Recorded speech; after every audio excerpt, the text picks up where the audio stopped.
On today's episode of What's Going On with Shipping, undersea cables crisscross the world's oceans, carrying 99% of all the information sent over water. However, those cables converge at one key strategic point. That's right off the coast of Yemen.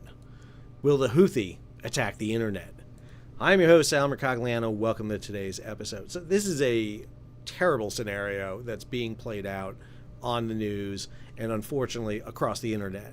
So I know about submarine cables. I talk about them. I teach them in my classes, but I don't like to discuss this potential threat for fear of giving the Houthi an idea. Unfortunately, that cat is out of the bag because the government in Yemen is talking about this.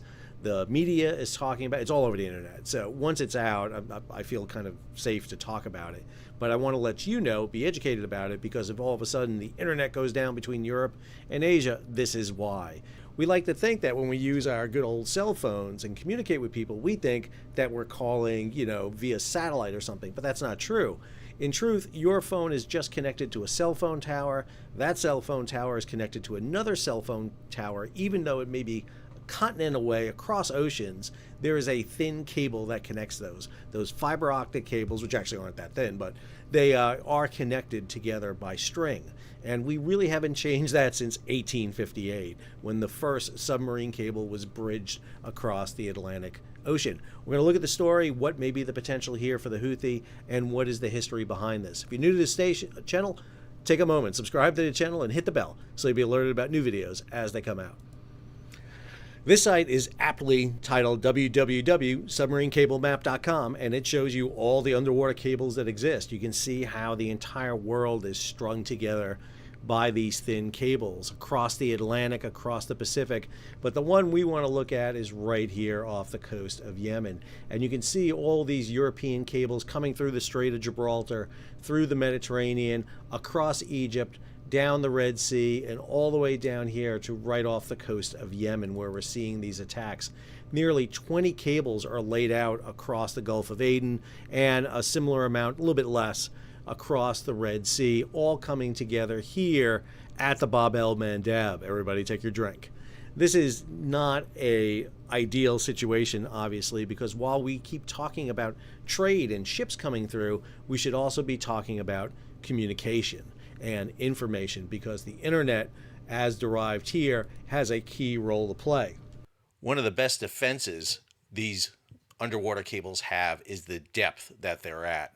These cables, in particularly off the coast of Yemen, are down in about 100 meters of water. They are laid down the deep channel that separates the Arabian Peninsula from the Horn of Africa.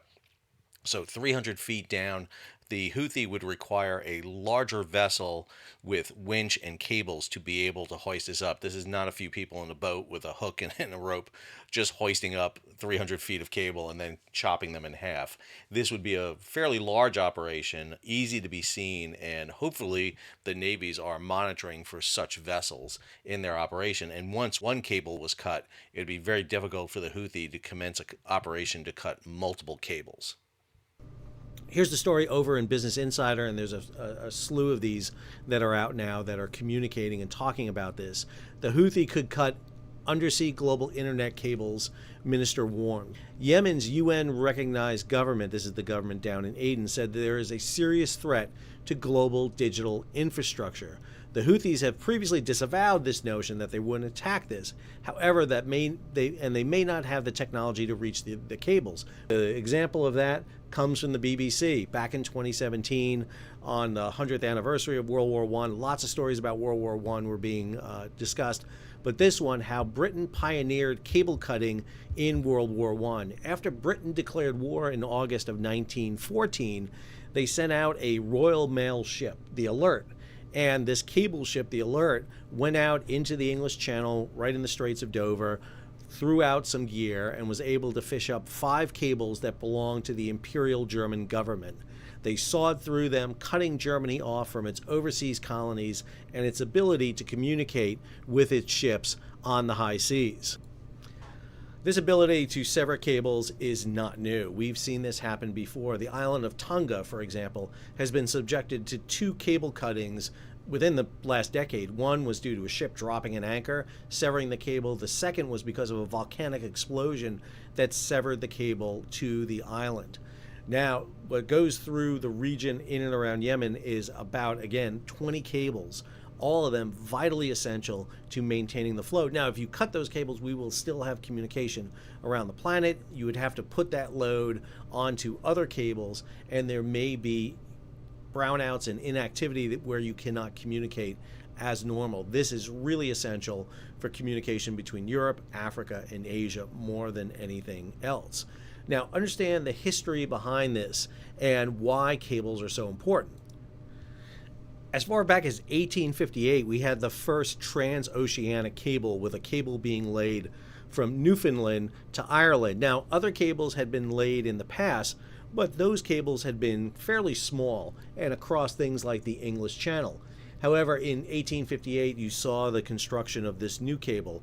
Two vessels, a British vessel, the HMS Agamemnon, and the USS Niagara, were used in this initial laying of the cable across. However, there were issues with that cable. The biggest one was the fact that you couldn't get a lot of words across.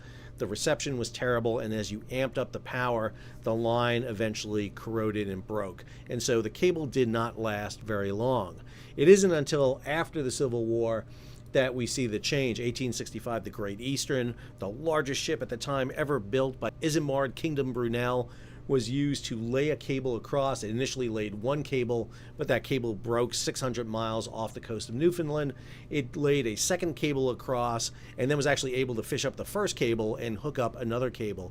Now, they could only send 6 to 8 words a minute, and the charge for each word was $5 in 1866. But fast forward to today, and underwater submarine cables provide really the basis of our worldwide telecommunication ability. I know we like to think we're connected by satellites, but it's underwater cables that do this. And this threat by the Houthi is a significant one. The world's navies have been doing a lot to create defenses against this. We've seen issues with underwater pipelines and cables before.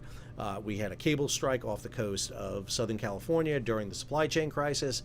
Of course, Nord Stream is one of the biggest controversies that exist, with several of those pipelines being destroyed. We had a cable strike and severing up in the Baltic, and both the Royal Navy and the U.S. Navy are outfitting ships right now for cable defense.